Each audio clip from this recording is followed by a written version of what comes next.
peux retenir cette rencontre, c'est qu'aujourd'hui, on est encore en train de recadrer, et si je vais me permettre de dire, de revenir sur les rails, les compagnies minières qui, depuis de longues années, ont pris des engagements qui n'ont pas été respectés.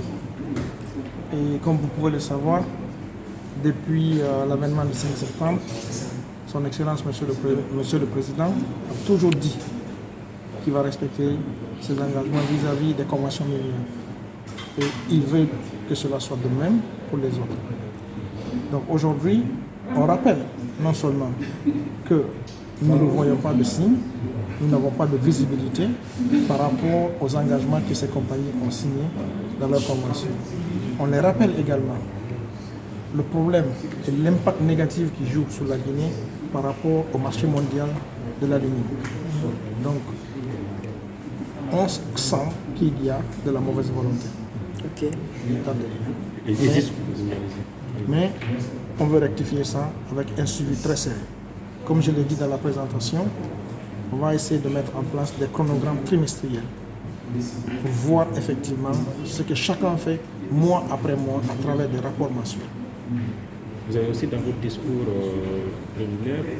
Je propose de mettre en place un comité technique qui sera composé du gouvernement et des sociétés minières. Nous savons pertinemment que les sociétés minières n'ont pas la volonté de construire ces usines, mais avec le comité technique, on est capable de les contrer et de mettre à nu des arguments techniques qui délivrent face à nous, qui les empêchent d'aller de l'avant. Parce que c'est notre travail, parce que c'est quelque chose qu'on connaît. On connaît cette technologie, on en a fait, et on peut aujourd'hui le dire effectivement, ce qui nous donne comme argument, à travers ce comité technique, que ça ne tient pas la route. Ce sont les raisons fondamentales. Merci beaucoup, c'est bon. Merci. L'ensemble des compagnies minières concernées par les conventions qui ont été signées et ratifiées se mettra donc à la disposition des autorités pour suivre le calendrier de préparation, de suivi de toutes les recommandations qui ont été formulées et j'allais dire même de toutes les instructions qui ont été données et qui sont basées essentiellement sur les engagements qui ont été pris. Donc à partir de la semaine prochaine, nous travaillerons à ce que chaque compagnie se mobilise pour apporter toutes les réponses aux questions qui ont été soulevées ici et répondre aux impératifs et d'obligations qui sont en charge. Je pense que le pari peut être gagné dans la mesure où il y a des concessions qui ont été faites par l'État, notamment celles qui consistent à demander aux compagnies minières de mutualiser leurs efforts pour réaliser quand même ces raffineries. Donc là, c'est une avancée formidable et je pense que c'est même une opportunité que les compagnies minières devront saisir pour avancer sur ce sujet qui est extrêmement important. Parce que c'est difficile aussi de comprendre qu'après plus de 40 ans, nous continuons à exporter de la bauxite et qu'il n'y ait pas au moins une transformation, à part celle qui existe depuis avant l'indépendance. Quoi dire de l'impératif énergie? Écoutez, là encore, il y a eu une avancée dans la mesure où toutes les options nous ont été présentées pour la source d'énergie. Il y a l'hydroélectricité qui est disponible. De plus en plus, on parle, même s'il y a l'affaire des objectifs de 2030 concernant la décarbonisation et la carboneutralité, mais on peut travailler sur des sources d'énergie alternatives pour pouvoir produire l'aluminium dans les meilleures conditions environnementales et sociales. Quelle est la partition que vous allez jouer dans ce cadre en tant que président de la Chambre des mines? La Chambre va continuer à solliciter ses membres, à les inviter à respecter leurs obligations, à les inviter surtout à répondre aux demandes du gouvernement en matière de consultation. La première fois que la bauxite est sortie de la terre guinéenne, nous étions en 1973, certains parmi nous ici n'étaient pas encore nés. De ce jour à maintenant, des entreprises bauxitiques se sont installées en Guinée. Les unes après les autres ont écrit dans leur convention qu'elles feront des raffineries. La raffinerie n'est pas en train de venir. Celle de Frigia est dans l'état que vous connaissez.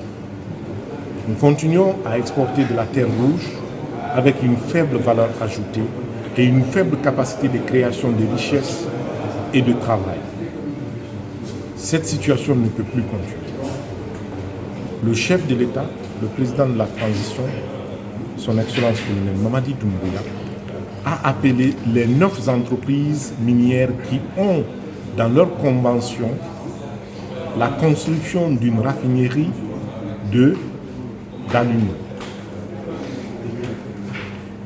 et a eu un entretien pour leur dire que l'état de fait ne peut pas être maintenu et qu'elles doivent s'inscrire dans la logique de la satisfaction de leurs obligations en matière de construction de raffinerie. Un délai de conformité leur a été donné. Ce délai est en train de s'écouler petit à petit. Il ne reste plus que quelques jours. Nous ne pouvons pas rester sans les rappeler leurs responsabilités et leur indiquer qu'il ne s'agissait pas d'une blague. Les sociétés concernées ont le plus grand intérêt à montrer de façon très sérieuse et crédible une trajectoire de réalisation de ces raffineries.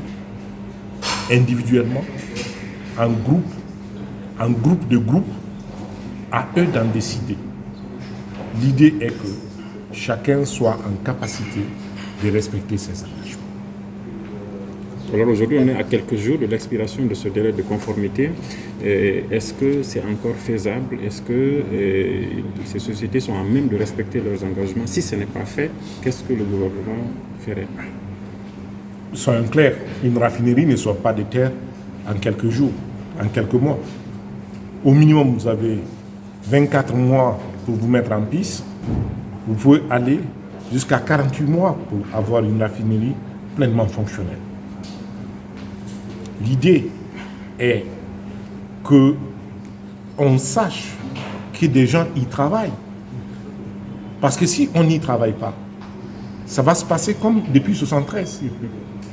C'est-à-dire, nous sommes là-dessus. Nous voudrons que les acteurs concernés mettent ensemble leur savoir-faire, leur expertise, présentent des projets crédibles et des agendas soutenus, le cas échéant, des plans de financement, de manière à ce qu'on puisse suivre trimestre par trimestre les pas réalisés vers la réalisation de la raffinerie.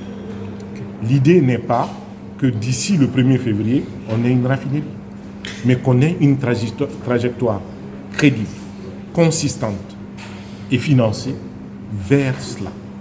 Voilà tout ce qu'on veut dire. Peut-être Vous les avez écoutés sur la plus-value que cela apporterait la construction des raffineries. Pourquoi vous poursuivez cet objectif? Vous y attachez autant? Vous avez entendu.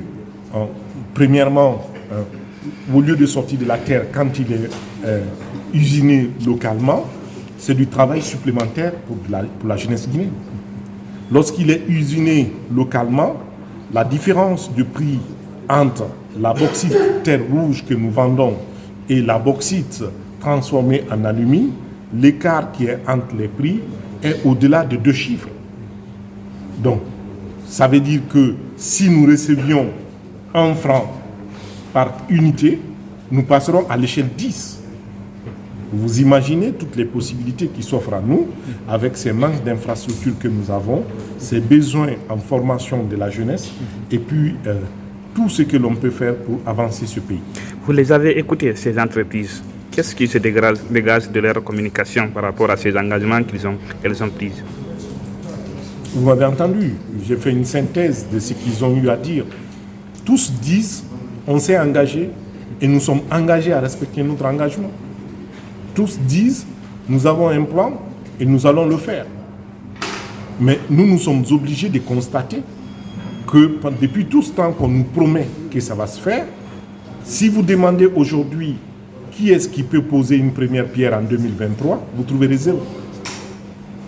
Si vous demandez qui est-ce qui peut poser une première pierre en 2024, vous ne trouverez pas plus d'1.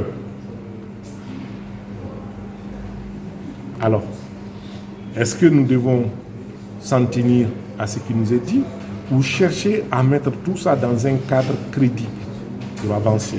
C'est le choix que nous avons fait avec le leadership du président de la transition qui est très fermement à rappeler le fait que chacun doit respecter ses engagements. Et ce message, nous tenons à le passer. Merci, monsieur le Président. Merci beaucoup, monsieur le Président.